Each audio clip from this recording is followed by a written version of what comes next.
Welcome, everybody. I am Gregory Q. Jenkins, the founder and CEO of Quintasia Studios, and this is the Quintasia Podcast. Now,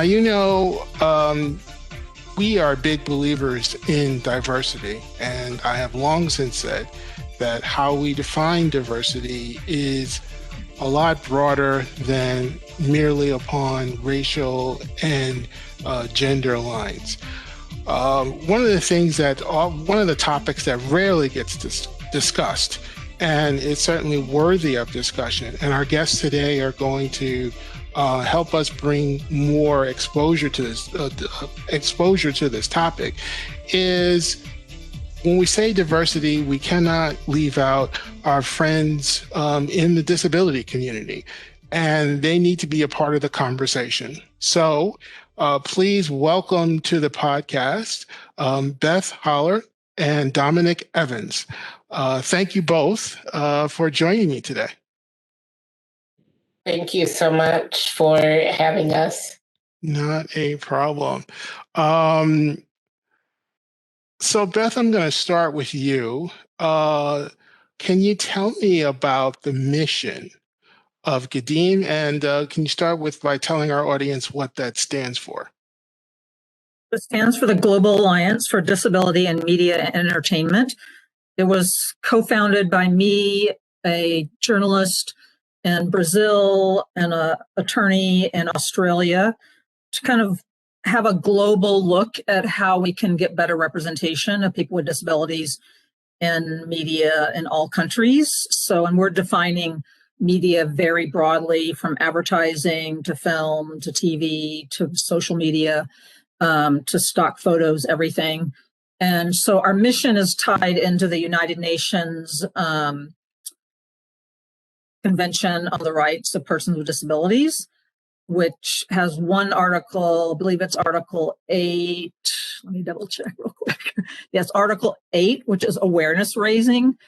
And what Article 8 says, if you go look at the Convention on Persons with Disabilities, is that every community should be working on reducing stigma and negative stereotypes of disability in their countries.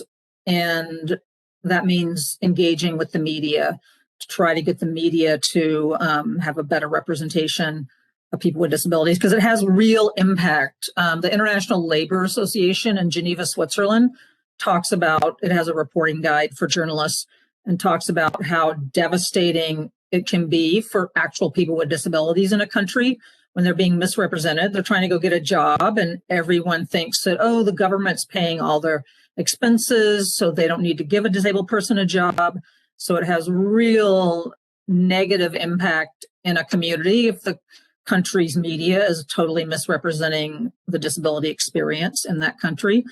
And, me being based in the US with a major film industry, that's how we kind of hooked up with Dominick and his FilmDis, because we're trying to do a lot more with Hollywood. We've spoken with several film studios and consulted on some projects. So I'm sure we'll get to that later. Yes. Well, thank you for that, Beth. And Dominick, let me ask you, can you tell us a little bit about your organization, FilmDis? Sure, of course I can. And thank you for that great overview of the problems with representation in the media, Beth. I think you did a really good job of linking the fact that representation has long-term impact on actual disabled people. And I don't think people really understand that about representation at all. That's why you hear so many people saying or seeing them, on social media saying that, oh, it doesn't matter, it's just acting, but it really does matter. And that is largely why I developed FilmDis. I was in film school and we had in our book discussions about diversity, and disability was not included anywhere. So I had to make my own classes. I was really lucky. I had a really great professor that she would let me make these classes where I would examine disability representation. And what I learned was troubling because I could see how that connected to how I had been mistreated growing up and how my friends had been mistreated that were disabled. I could make the connection between those things. And because I had this first person knowledge and experience, I wanted to do something to fix it. I don't want the next generation of disabled kids that are growing up to experience what I did, where they've never seen themselves represented, because I felt like I was lonely and like I didn't really belong in the world. Because if you don't see yourself in the media, which is a reflection of our culture, you feel like you don't belong there a lot, or at least that's how I did. So I started questioning these things after film school. Why aren't we included? Who is included? And what does disability representation look like? So FilmDis started as a hashtag on Twitter. This was right when hashtag discussions became really big on Twitter. And we started having a weekly discussion on what representation of the media was like. We looked at everything from gaming to film, kind of like Beth said, the mission of the Global Alliance of Disability and Media is that it's looking at all forms of media, because it's not just film and television. It's everything, everything from advertisements on the side of building is a type of media, and we consume it all day, every day. So that needs to be inclusive. It needs to be accessible.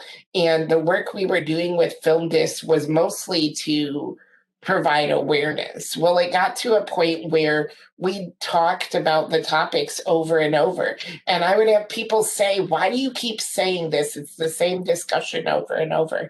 And I kept telling them, it's because we have to keep talking about it. People keep coming to me every week and saying, I didn't know. So yeah, as disabled people, we know, and it can be annoying to have to go over and over and over again. But for non-disabled people, there's still so many people so unaware. So we had to do that. Well, then we decided to evolve what comes beyond that. And that was actually documenting where disability is and providing our knowledge to help make it better. That meant consulting in Hollywood. We've been really lucky to have opportunities. The Global Alliance for Disability and Media helped with getting us some of those. And others, people have just found us through FilmDis. We also release a regular study into disability representation on television. I would love to be able to fund more studies into representation in gaming, representation in film, representation in new media. And I would really love to explore the way new media is becoming inclusive for those that are willing to look for it.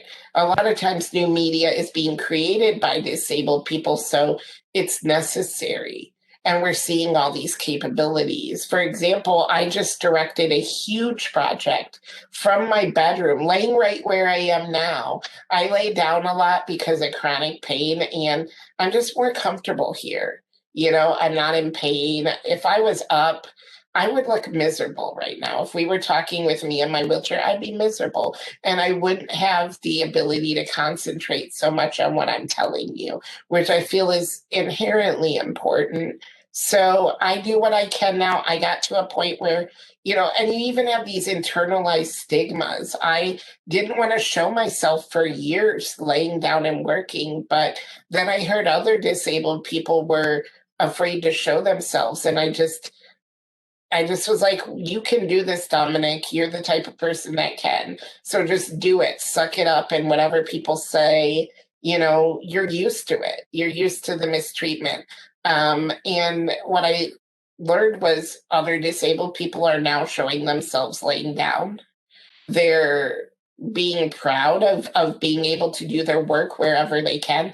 This is an accommodation, and it's because of all this. FilmDis has just evolved into this great organization or group, whatever you want to call it, run by 2 people. It's a very small organization, but we do a lot of things where we just try to show the world that however you are as a disabled person, it's okay.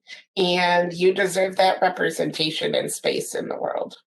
I think that's, very important. And, that's going to be part of our discussion, of course, today is, why representation matters. So many good points that you made there. And, we at Quintasia, we want to do our part to help spread the word, to get people to focus more on that, this is part of the diversity problem as well. Which that leads me into, it's a good segue into the next question. Beth, since it is part of the work of your organization, what can production companies do to be better at hiring more people from the disability community? I think you have to think of it from every possible angle and also from kind of the pre-beginning, if that's a thing. So what I mean by that is the second they have some kind of idea for a film or TV show, they need to be thinking about the disability community, and they need to hire a consultant like Dominick to be part of that story development before you even have a script.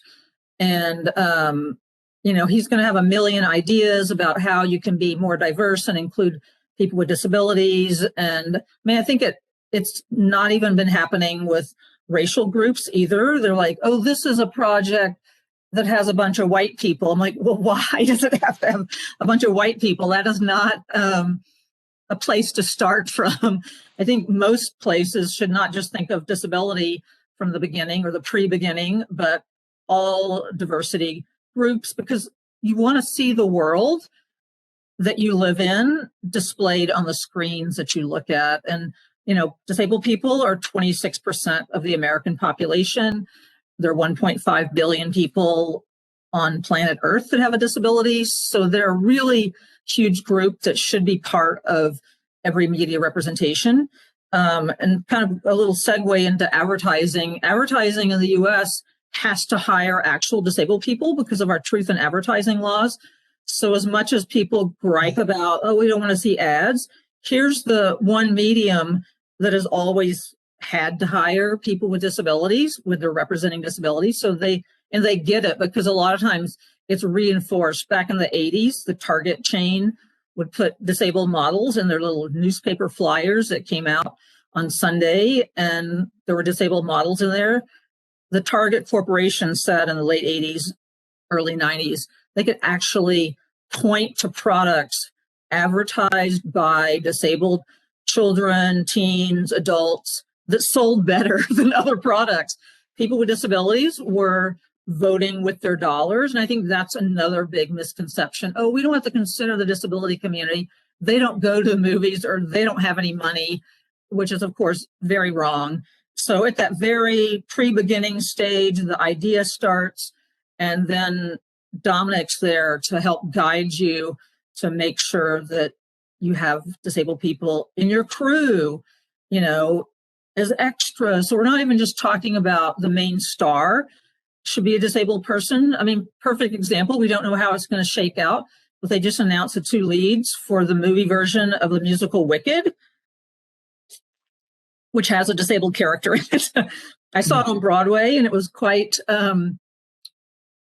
annoying to see how the disabled character was kind of treated in that show.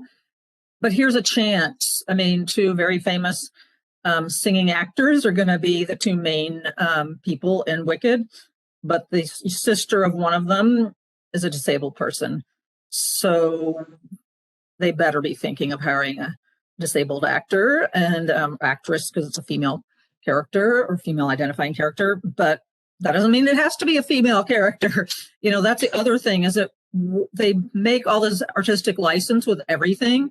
So there's really nothing set in stone. So why can't this character that you originally thought was going to be a white male judge, why can't they be a Latina wheelchair using woman? That just somebody there to remind them from every step of the process. And I think really it's a lot of them not really thinking about the disability community existing, especially in the film world. I think television has gotten much, much better. And they also have a much easier business structure, so they can kind of change their whole trajectory of their story very quickly, keep on people. I mean, there are all many famous stories of TV series that, somebody who became the most beloved character is going to be killed off in the first episode. And, they had so much positive reaction to that character in their first episode. They're like, that person's staying. And it even happened on a show that had a bunch of deaf actors switched at birth. One of the main deaf characters had a minor role, apparently, for the first episode. The people watching it loved him. The teenagers watching it loved him. And so he became one of the main characters, and he only spoke in sign language. He never verbally spoke. So, I mean, that you got to be flexible. And I think Hollywood is kind of hurt by their own very rigid business structure. Yeah. And they don't realize that all their whining has always been for naught. As I've said multiple times, the Hollywood film industry cried when television came in, oh, it's going to be the death of us. Then it wasn't. It was a new place for movies to be on television. Then the VCR comes in, oh, it's going to be the death of us. Then everybody's getting their movies on VHS tapes. Then same with the DVD player. Then streaming comes along, oh, it's going to be the death of us. Now I can watch movies in my home that I don't want to go out to the theater to see.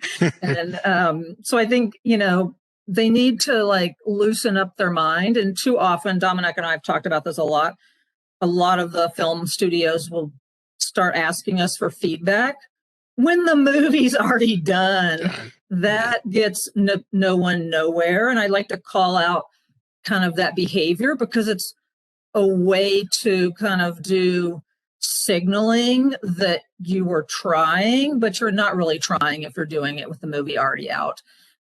So, it has to be in those first few minutes that these ideas are getting batted around. And that's why there needs to be a lot more disabled people in places of power in Hollywood. I mean, we've seen it now. There's a few more women in power, that we're having a lot less problems with all kinds of bad male behavior, i.e. the Me Too movement.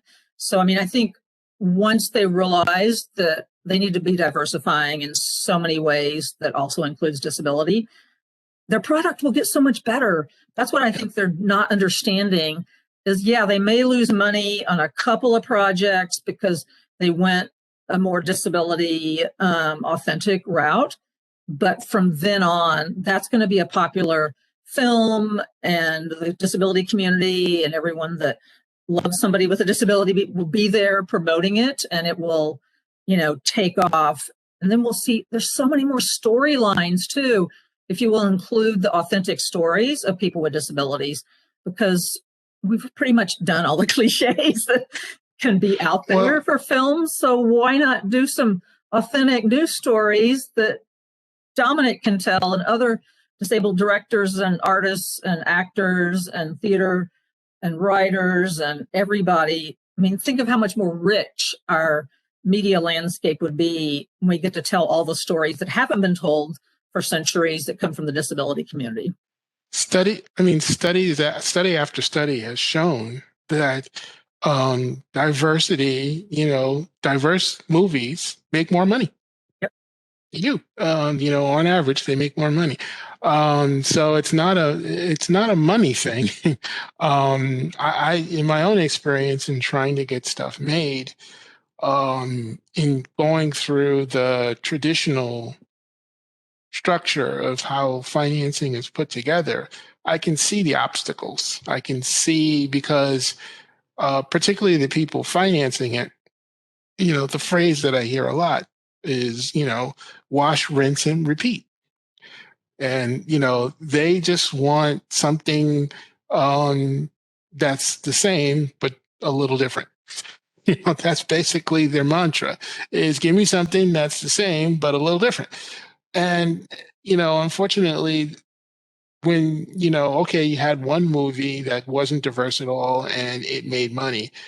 So now you're going to try to replicate that movie, but then you're also replicating the lack of diversity, and sooner or later that story gets well worn. Yeah. Let me shift gears for a little bit. You touched upon it, Beth, in your remarks, and Dominic, I'll have you kind of pick up on that. Can you talk a little bit about the misconception of the size of the disability community, around the world, and help people understand, this is a lot. This is a lot bigger issue than I think most people are aware of.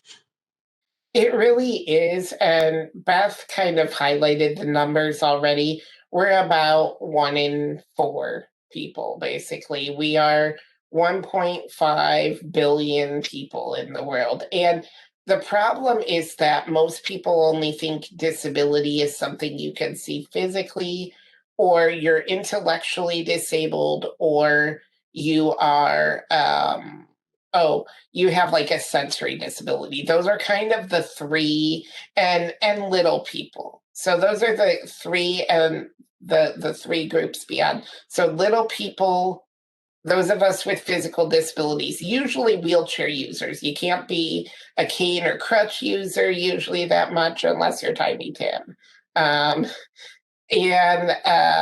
But yeah, those groups are all that are usually considered disabled. And that's not right, because there are so many other disabilities. There are chronic disabilities, there are mental health-based disabilities, there are physical disabilities that don't even present visibly, I guess. And I think there's a lot of problems with that word visibly. I use it because I don't really know there's really not a good term otherwise. I guess some people say like apparent disabilities versus non-apparent. So there are lots of disabilities that, may fall into these categories that are not always apparent, and I think a lot of disabled people are at a disservice, or have been given a disservice by not being able to even feel like they can use the word disabled. I got to tell you, probably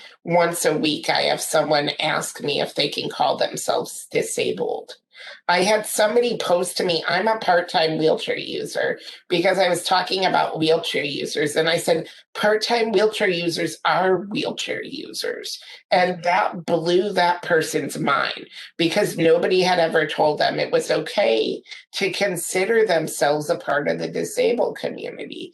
And that's a really big problem, because if we don't even know what disability is, how can we represent it accurately and fairly and inclusively, So we are just a huge, huge community. We can be from any walk of life. We are in every other marginalized community. So we are all races, all genders, all sexualities, everything. And there is also the misconception that if you fall into a other marginalized community, then you can't be, in any other community. I know that when I came out as trans, my mom even was like, well, you can't be trans because you're disabled. You get one marginalization and that's it. And I was like, how does this make sense? That's not how it works. There are non-white disabled people, there are trans disabled people, there are queer disabled people. We exist at intersections. I would say there's probably more multiply marginalized disabled people, and another misconception is that we can only have one disability. I am neurodivergent because I have ADHD and OCD. I have PTSD. I have anxiety and I have chronic pain. I have asthma and I'm in remission for a blood disorder. So as I get older, I like to say that I've been collecting disabilities like Pokemon. You got to catch them all. But no, I think there's all these misconceptions even about what disability is. So we're not even thinking of disability as something where you can have a community. And so therefore, when Hollywood's like, well, what are we going to do? They're not going to cater to us because they don't even recognize us as this community that is $1 billion spending power. And we spend billions of dollars as disabled people. So we are worthwhile consumers. From a from a money aspect, Hollywood would be they should be excited to work with us because we are such a big group, monetarily speaking. We will make them money if they gave us the chance and opportunity, but they really don't do that. So I think the numbers are important in this discussion, particularly from the idea that we will make Hollywood money if they give us the chance to be authentic, to represent ourselves, and to tell stories that really resonate because they're truthful and honest and from our perspective.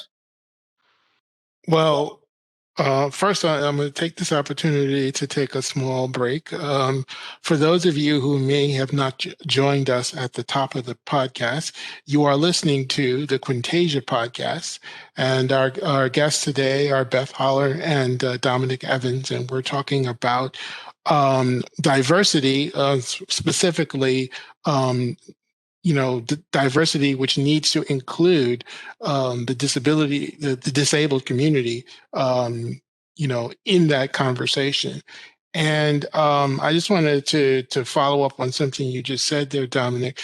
At Quintasia, we take a little bit of a different view, mainly because as I get older, I'm an impatient person. And I've grown tired of waiting for Wall Street and Hollywood to see the value of marketing more towards, marginalized communities and, the monetary sense that would make. So I'm a big believer. I'm not from the state of Missouri, but I realize Hollywood might as well be because you got to show them before they start paying attention. And that's what I intend to do is to make films, television shows, and documentaries where we have this diversity, and then, let's see the results. And if the results turn out the way we believe that they will, I know that they will take notice. The problem is right now in the interim, that's why understanding now how things get funded, we have to have our own pipeline of how we get these things done, because the traditional pipeline is looking at it one way. And that's how they value whether you should go forward with a project or not, based off of what they've already done. We don't want to do what they've already done. We want to do something different. We want to see a different vision. And it takes Hollywood a long time to turn around and adopt a new vision. We need to move faster than that. And that's why when you talked about billions of dollars, what the key metrics, and this does not include all of the marginalized communities that we can include in this number, and there's certainly some cross sections. But the key number that I like to preach is 4 trillion. I call this the $4 trillion idea. If you took the annual spending purchasing power of Asian Americans, African Americans, and Latino Americans, combine them together, it's approximately $4 trillion a year.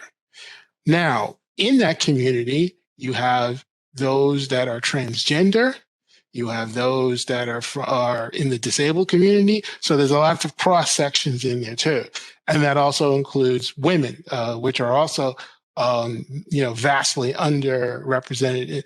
If we were to have a way to energize and monetize that segment, that marginalized community, we can make our own films.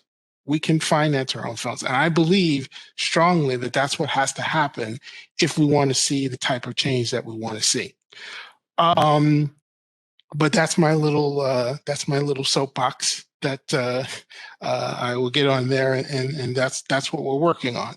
I think it's a fabulous goal, really. And I think that trying to work through the traditional form of Hollywood is very difficult for us. So I definitely think that having access to an alternative funding system would be great.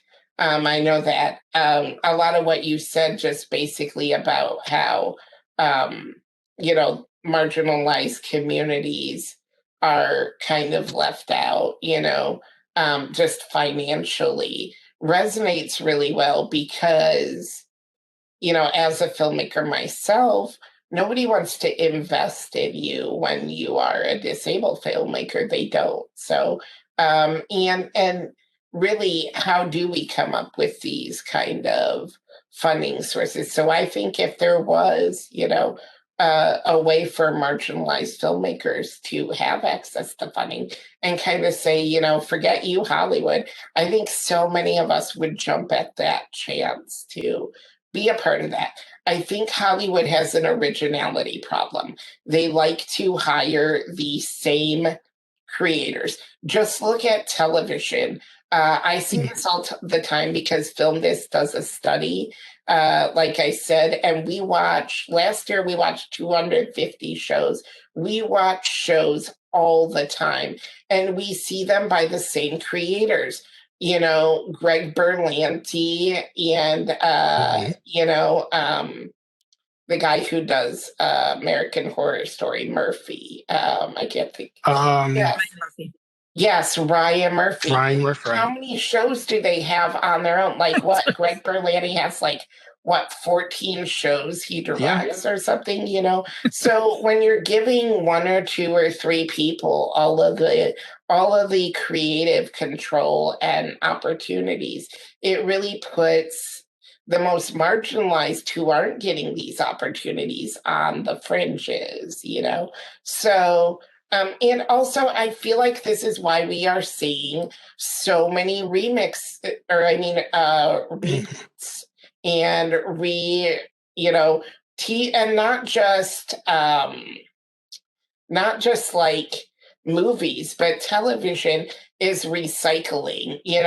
I remember maybe 5-10 years ago, Ashton and I were going through movie lists, and we went down the list on IMDb, and every single movie was reboot, remade, reimagined of an older version.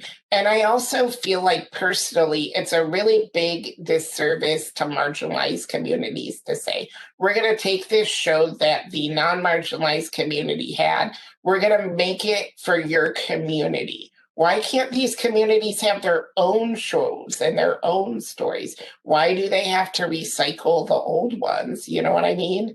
Absolutely.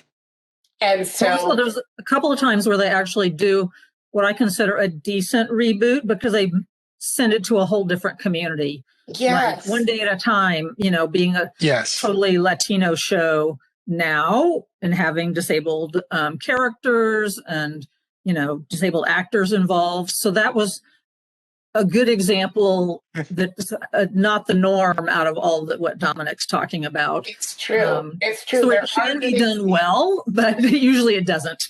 Right. I mean, and these communities all deserve access to popular culture, So from that standpoint, if kids that are disabled or kids that are trans want to have a Superman story, they deserve a Superman story. But at the same time, do these communities not also deserve their own independent content to where it's not like, and I feel like it's not done to be like, oh, we want to give it back to this community. It's always done as, well, you want something and we didn't give it to you. So now we're going to just like appease you by doing it. You know what I mean? It's kind of like a consolation card. Here you go. You didn't have this show, but we're going to give it to you now with a bunch of disabled people. Good luck. Have fun. Enjoy. When there's all these imaginative disabled people who are writing their own stories and posting it on the internet, or there are disabled authors who have had their books published, and so we're not really allowed to have original content either. So creating this revenue source that you're talking about, Gregory, is just a great thing, because it would provide these fresh perspectives and stories that we've never seen before. We do want to see remakes and stuff, of certain things. Like, think about all of the great adaptations of like Shakespeare, you can't beat Baz Luhrmann's Romeo plus Juliet. That was just amazing. So like having like a marginalized community do Shakespeare, that rocks things up. Shakespeare's been done by communities forever, so something like that. We do want to recycle things because we do have timeless stories that we tell over and over again, but we desperately need the original content too, to really balance things out. And we need to have filmmakers and executive producers in television that are more than just white guys with 20 shows.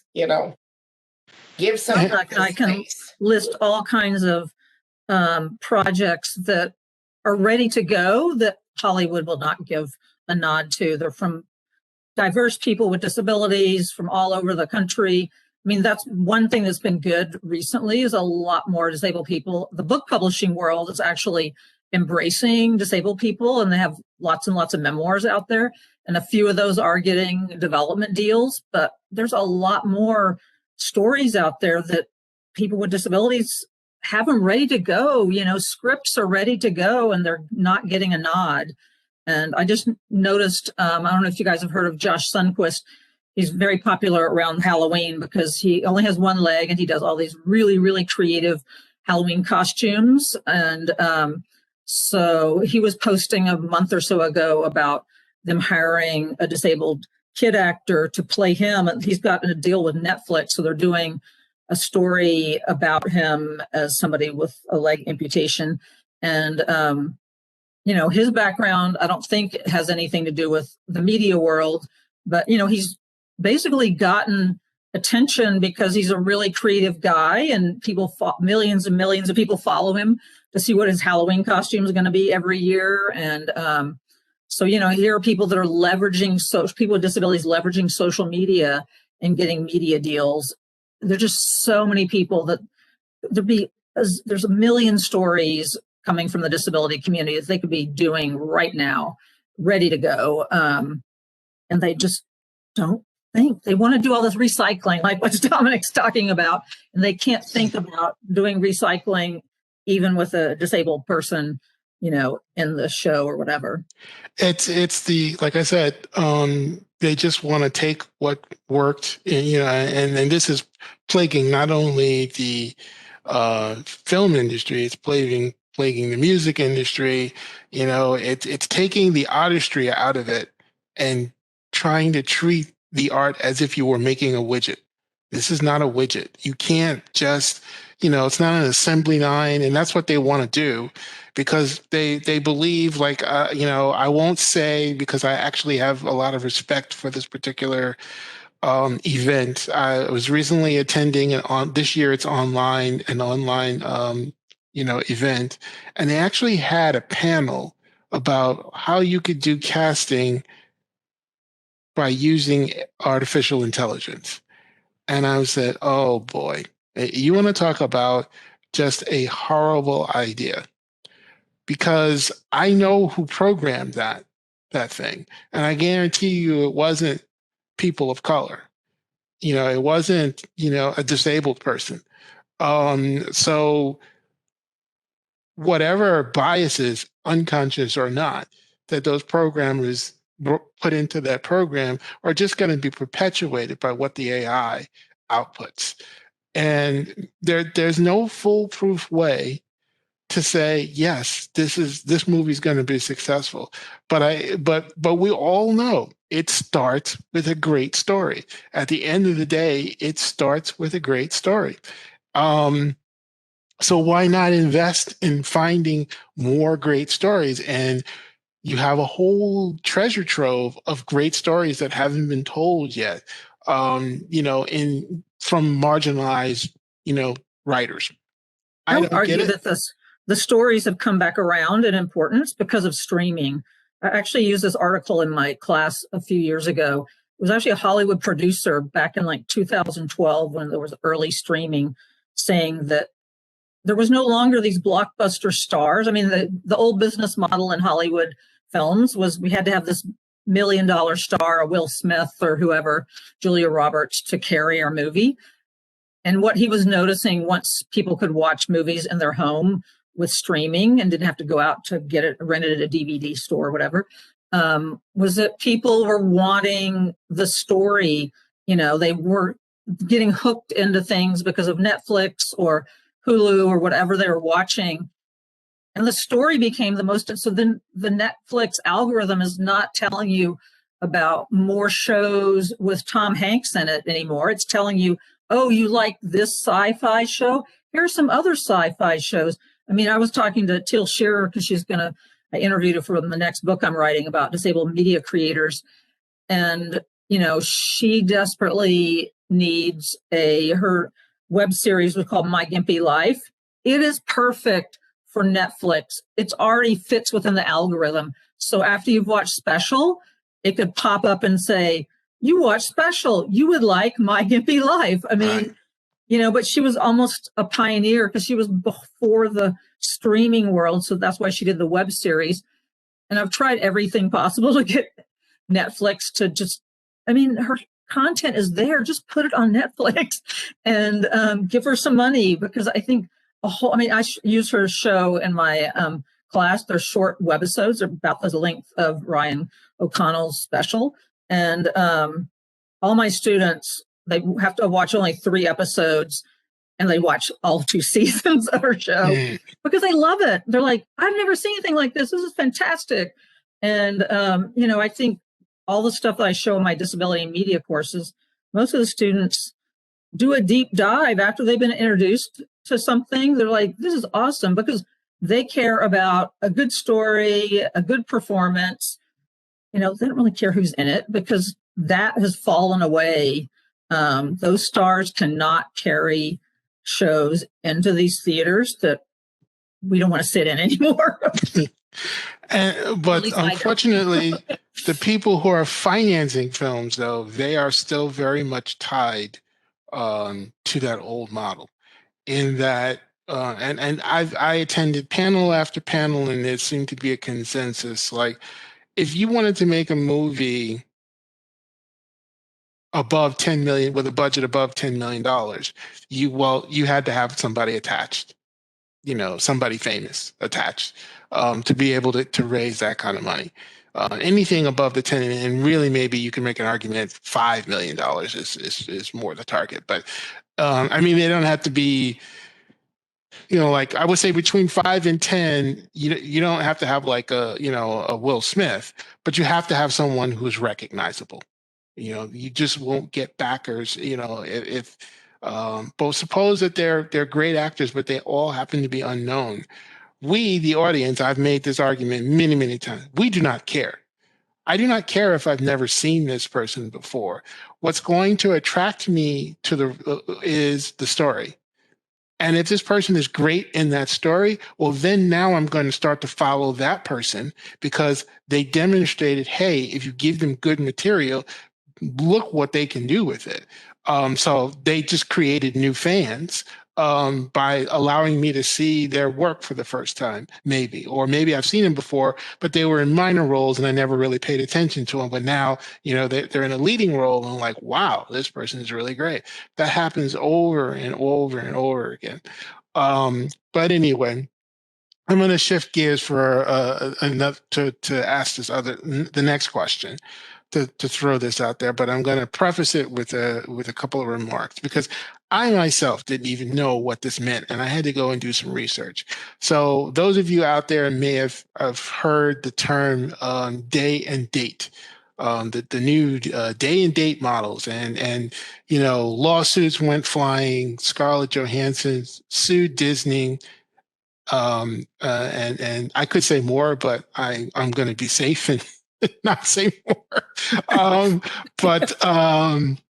And I was like, well, what is this thing? And for those of you who may not be familiar with this, when they say the day and date model, what that's referring to is that the studio that's responsible for that film is going to be releasing the film on multiple platforms, meaning in theater, in streaming, sometimes maybe DVD or whatever the case may be, either on the same day and date or very close proximity to each other. That's the way. Because of COVID, that's now we were kind of heading towards that before COVID. That window between the theatrical window was getting theatrical, meaning that out in the movie theaters, that the time that it was exclusively in the movie theater before you could see it on streaming or before you could see it on cable was getting shorter and shorter. COVID just kind of accelerated that until now. In some instances, it occurs simultaneously. Now, I've heard all the arguments. Obviously there were a lot of big name actors who, were not in favor of this. And I thought Scarlett Johansson had a take on it that was pretty good. That, basically it was discriminatory because why did they do that with her film and not do that with other films that had male leads in them, which was kind of part of the underlying argument that there wasn't a fairness as to how they were making the decisions to do that. And that's certainly one perspective on the issue. But then I talked to both of you, and you brought a different perspective on that issue that I had not thought of. So I'll start with you, Beth. Why don't you give me your take on this issue of the day and date model? Yeah, my take is when you're not releasing it, I don't mind that there's like a week window or something. Like this movie I really want to see called Passing, the Rebecca Hall movie. I think it was released in theaters this weekend, but it's released on either Netflix or Hulu on Wednesday of this week. That's perfectly fine. I don't care to go the first night of any movie. I don't think I've ever been to a movie on the first night. Maybe China Syndrome back in the 70s or whatever. Anyway, so that's fine. I mean, as long as it's close enough. But when you're not releasing it at all for the streaming audiences that want to be at home, and I personally don't want to go to any movie theaters yet, and a lot of people can't go to movie theaters at all because of their disabilities. I find this ableist that they're not giving the content to all of us who might want to be safe, all of us who are disabled, all of us who have whatever reason we want to watch this content at home. And to me, you can make much more money. I'm much more likely to watch something at home than wait for it to be in a theater. or I'll forget about it if they try to make me wait 6 months when it comes on HBO Max or something. And so I think it's like an inherent ableism in that structure to think the only valuable film is shown in this old world theater with all these seats where you're all inside together. It just sounds gross to me. And, there's a big screen. I know people are snobs about they have to see things on certain size screens. I get all that. But if we're moving toward it being about the story, then it shouldn't. I mean, I watch people all the time, especially the younger generation. They're all sitting around an iPad, watching a movie for movie night. They don't care about being in a big theater. And also the other demographic kind of component that no one ever talks about, which I taught about in my mass communication classes for years, is that the largest demographic for Hollywood movies in theaters, this is all pre-pandemic data, was 12 to 25-year-olds, and it was the big blockbusters. And if you take the demographic of 12 to 25-year-olds, it's kids, and a lot of them are not really going to see the movie. It's a social thing. I mean, we all did it.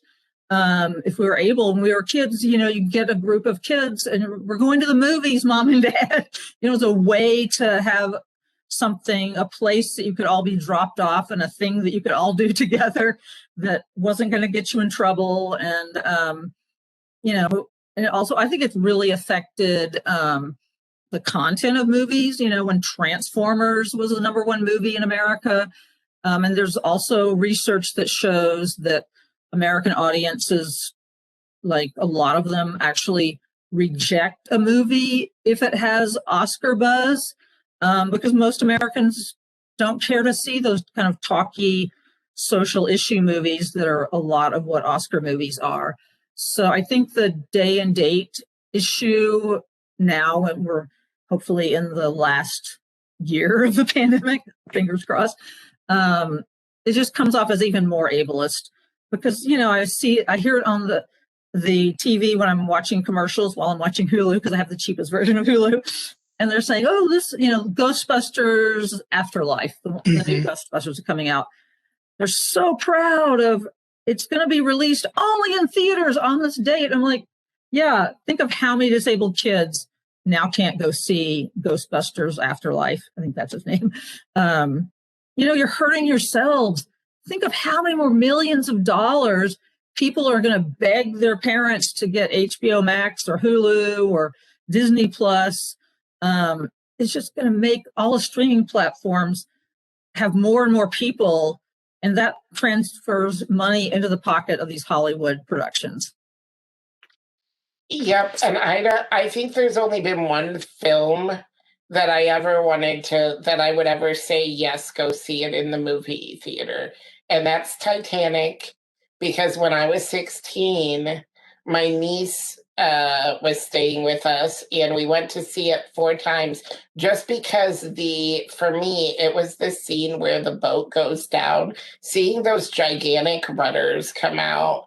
It was just because of the model of the ship. It's just so big that you kind of have to see it in the theater if you can, just once. But otherwise, no, you should not. You should not be out going to the theater. I'm not going to the theater. I may never step into a theater again, with my wheelchair. I guess roll is a better word, not step. But I probably will not roll into a theater, definitely not anytime soon, but it's not safe for me. But also there are many days I actually get in trouble in theaters, and I'm afraid I might get kicked out soon because when I'm in the theater, I have to recline my wheelchair, and it keeps a light on my wheelchair, and it also is a little bit noisy. So I've had ushers come to me and say, people are complaining about you being in the theater. And it's like, well, I don't have a choice. I just have to. I'd be in agonizing pain otherwise. So we just stopped going to the movies because I was getting harassed for disturbing other people, but with my wheelchair presence. So It's not even really like a safe or fun place for some of us, and also theaters are not always inclusive or accessible in the right way. When I go to a movie, I'm a dad, and when my son was little, we had to choose, would we go with my girlfriend's mom or another friend, and which one of us would sit with our son, because a lot of times the wheelchair seating only has one companion seat. They like to insinuate that we are not parents. I had a friend with more than one child. She couldn't take them to the movie unless she went with her partner, because there would be nobody to sit with the kids, or she would have to sit them right in front of her and hope that they didn't need something or they behaved or whatnot. There's just like no respect for us as human beings at theaters. So if I can't go to a movie theater, I'm not going to get to see that movie. But there's ways we can create all these experiences at home. We can have streaming parties. I watch movies all the time with friends all over the country. We watch through Discord, or we watch a TV together, or you can even just have a voice chat up and be watching on your TV together. There's so many different ways they could make this a fun experience for people that might not have the freedom or option to get out to the theater. Big pre-Oscar party for Crip Camp that was all online, and we had fashion show and people, dressed to the nines and whatever they wanted to wear, and it was awesome. So I mean, it was fun to be there with everybody online, and like, even if there wasn't COVID, a bunch of us would not have been going to Los Angeles to participate in the pre-Oscar for Crip Camp when it was up for an Oscar. So, like, these are things that could happen every year, because we're a very large geographic country that is very far apart, and people don't have the monetary resources to fly everywhere either. So, I just think we should embrace the good that came out of this pandemic life that we lead now. And that is all this kind of wonderful online connection. And I think it's very rich. I mean, I've been teaching online even before the pandemic. And, my students that want to come to an online class is because they want to connect with me. And I feel like we are connecting, and I can do individual, video chats with them. And they feel comfortable. I mean, I never would have people come to my office hours because it would take too much time and extra time, but they're happy to stay online and chat with me after a class on video. And so, I mean, I think there's all these benefits that really can help the disability community, and now they're going away. It's almost like what happened in 2012 when London and the UK had the Paralympics. So they put in all this access, and then they started ripping it out when people left after the Paralympics. Like, why would you take down a ramp? But I think it's the same thing here. They're just like, oh, we want to go back to this fake thing we call normal. And so we're going to like rip down all the audio visual ramps that we've made during the pandemic. I'm just like, I hope all this stays. I love it. I was at an event Friday afternoon about alt text and audio description. That was at NYU in New York. And yeah, I live not that many hours away, but I'd rather watch it there than have to go fight everything to get through New York City. And they could be anywhere. One of the guys was in the Poconos. So, it's just like awesome that we can be together and be geographically very far apart. So true. And, hopefully, I hope our audience out there, and I'm going to talk a little bit more about this in the closing, are getting some real insights. And I think that's one of the weaknesses of us as human beings. If it's not our ox that's being gored, sometimes we don't have sympathy for our fellow human beings. And I'm going to talk a little bit more about that. But I want to conclude by I'll start with you, Dominick, and then I'll let you finish up, Beth. I want to ask this question: in terms of if you could explain to our audience, and a part of me, I am going to apologize. I'm going to apologize for asking this question because you shouldn't have to explain this, but I'm going to ask you to explain to our audience why why representation matters, and what it means to you. Yeah, that this, I shouldn't have to explain it, but I do. And it's one of the areas I'm most knowledgeable in. So if anybody's going to explain it, I'm really happy that you asked me to.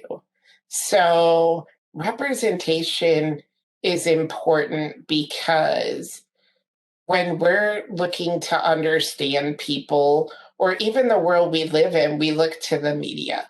The media is a way to escape, it's a way to be entertained, it's a way to be celebrated, and it's also a way that we as individuals try to learn about ourselves. We learn about our identities.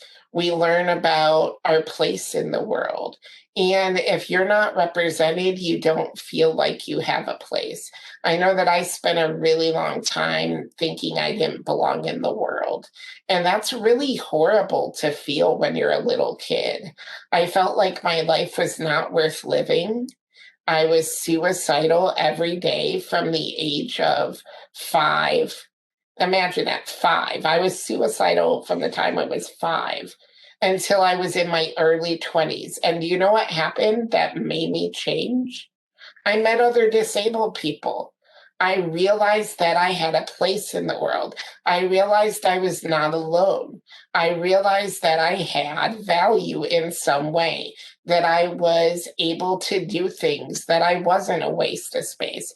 All the messages I had gotten from everybody else, especially the media, was that my life was not worth living. I was better off dead, and people literally told me that. I would go to school and people would tell me, kill yourself. Nobody likes you. And, I'm trans and AFAB, which means I was assigned female at birth. So I grew up being perceived as a female disabled person. And there is a level of violence, especially as I went into a wheelchair, that I experienced just by being perceived as female. I actually matured really young, and that made me really a target for boys because they internalized the media saying I was disgusting. And, that's a reminder, our maturing bodies, that I was reminding them I was a girl, or at least, they thought I was a girl. I thought I was a girl. I didn't have the language to explain otherwise. But, in that, they thought I was a girl and they did not want to be reminded by that. So they were violent to me, and it's because of these media representations of disability that so many of us experience hatred and mistreatment. We see a direct connection between how we are treated, what's in the media, what kind of legislation gets passed that supports disability. It affects all aspects of our lives. And the problem with disability media is that it is not diverse. It is not inclusive. It is overwhelmingly white, overwhelmingly cisgender, overwhelmingly not by us or not including us. So it's not accurate. It's not helpful. It creates stigma. It creates more issues and problems. So the goal is to see better and greater representation for all of us. Well, thank you for that, Dominic, and thank you for sharing your story with us. I hope that our listeners and or viewers are, as I am, learning from this, and we can all do better, and it'll benefit us all. Beth, do you want to add to that? Yeah, let me just add one example that kind of brings us full circle from the 70s of authentic representation to more recent representation that's authentic. And also, I applaud everything that Dominick has said. So some of you may remember a show in the late 80s called Life Goes On. It starred the first actor with Down syndrome, Chris Burke. That was a massive game changer. I mean, think about how that impacted.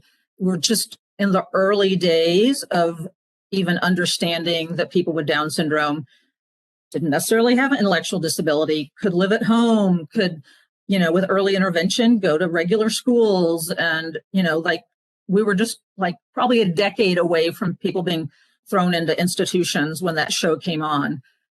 And that show star, Chris Burke, got the idea to be an actor because he saw one guest star on the 70s TV show, The Fall Guy. And that kid actor with a Down syndrome who was on that show happened to be the son of a writer from Sesame Street. So he'd also been on Sesame Street. And so, she was involved with Sesame Street. And, yes, Sesame Street should be inclusive. And it was because he was on it early on. And so then that trajectory goes from, I'm forgetting his name, the kid on the Fall Guy, to Chris Burke, who's then on TV. And then we start seeing a lot more adults with Down syndrome getting acting training, being in a lot of other shows, Secret Life of the American Teenager. We have the reality show Born This Way. So just that one representation opened up the world for families, and I would just say families in North America that have a child with Down syndrome, because it wasn't just somebody saying, oh, they can do anything. Here was an actor on a show showing that an actor with Down syndrome can do any show just like anybody else. And so, then we have people like Gail Williamson, who's a talent agent in Hollywood, whose son is an actor with Down syndrome, starting Down Syndrome in Arts and Media, which was a training ground for young people with Down syndrome. And now she is a Hollywood agent for lots of different disabled actors. And then we move on to people like Jamie Brewer, who was in most of Ryan Murphy's American Horror Story. She's an actor with Down syndrome. And she also, I believe it was in 2016 or 17, she was the first actor with Down syndrome to star in an off-Broadway play. And I happened to see that play. She was phenomenal. But it just took that first one representation as a guest spot on a show that was high. I mean, this was back before cable. So, probably had really millions and millions of people watching The Fall Guy. It wasn't my show, but I knew it existed. So, back in those three networks era, millions and millions and millions of people. So from my background as a media scholar too, it's perfect media effects. I used to love Happy Days, the Fonz and all that when I was a kid. And so I was watching some reunion show a few years ago. And so all of them were on there. And they talked about this episode where Fonzie got a library card. All over North America that week, hundreds of thousands of people went to their local library and got a library card. This is why authentic representation matters. Hiring people from the communities to let them represent the communities is the most important thing. No more fake disabled people, no more, any kind of like workarounds. Just hire people to tell their own stories. The representation matters, but it matters the most that it's authentic and coming from the community and what they want to say, not with somebody pushing that onto them. And this is what you're going to say. So to me, representation, of course, it all matters, but it should be authentic and it should be what the community, the disability community wants to put out there and wants to say to the world. And like we were just talking about, that's a bunch of new stories too that haven't been said before. Sorry, Dominick. Oh, that's okay. And you brought it back to Ryan Murphy again. And I want to say that he doesn't always do disability right. he and I had some problems with him casting Julia Roberts in a role. I actually played in The Normal Heart in college on stage. One of the greatest roles for a wheelchair user in a play ever is that role. And they cast Julia Roberts. Yeah. But Down syndrome is the one area where he has really, cast well in good stories. Jamie Brewer just gets to be so fun. What was she like a demon from hell, and she got to, that's such a fun role. And it kind of stinks that he's not better with other disabilities, because it's clear that he got something, right by hiring her. And also, I'm blanking on names. Lauren Potter on Glee. Becky was the one. Yeah, Lauren Potter on Glee. Lauren Potter, yes.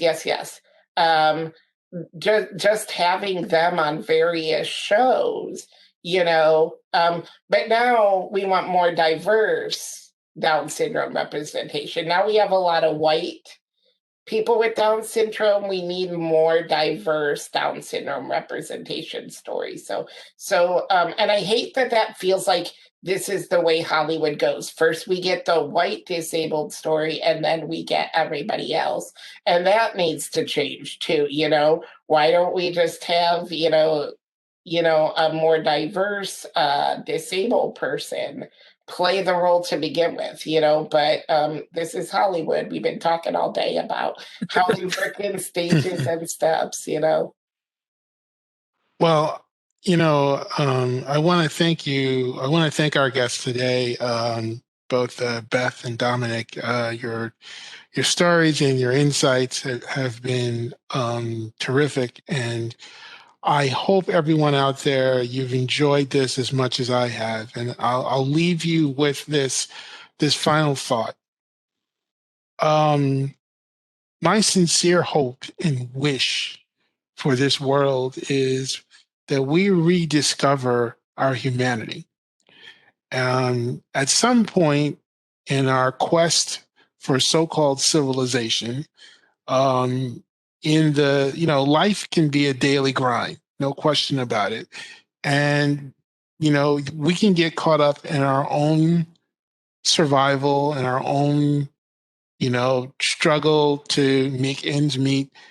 And to, just be so focused on that we can't see anything else. But the day that we can't care about someone else who may be going through something that we haven't gone through, that's a sad day, because that would signal that we have lost our humanity, that we have forgotten what it means to be human. And that's why we should want to do these things. There are some people in the ableist community, to use your phrase there, Beth, who look at disability and are uncomfortable with it, because it reminds them that, they see that as an imperfection, as something that it reminds them of their own human frailty. And they don't like anything that reminds them of their own human frailty. But that is something that we have to recognize within ourselves, and the damage that perception can do to a community, because that very much comes out in the way that we interact with that community. And you're talk about marginalization, the fact that someone could come to another human being and tell them, you're just a waste of space. It's just mind-boggling that there are people out there who think that this is okay. We as a world, we have to do better. This is not some kind of wokeness, and I hate that title. This is not some kind of, theoretical talking point to talk about in college. These are people's lives, and we should all care about the quality of human life. And if the path to all of us having a quality human, having the quality of our lives be good, then we ought to care about diversity in the media and in entertainment. So I leave you with those thoughts, ladies and gentlemen. And the other thought is, this is not for somebody else to fix. This is our world. If it's going to be fixed, it's got to be fixed by us. So just remember that.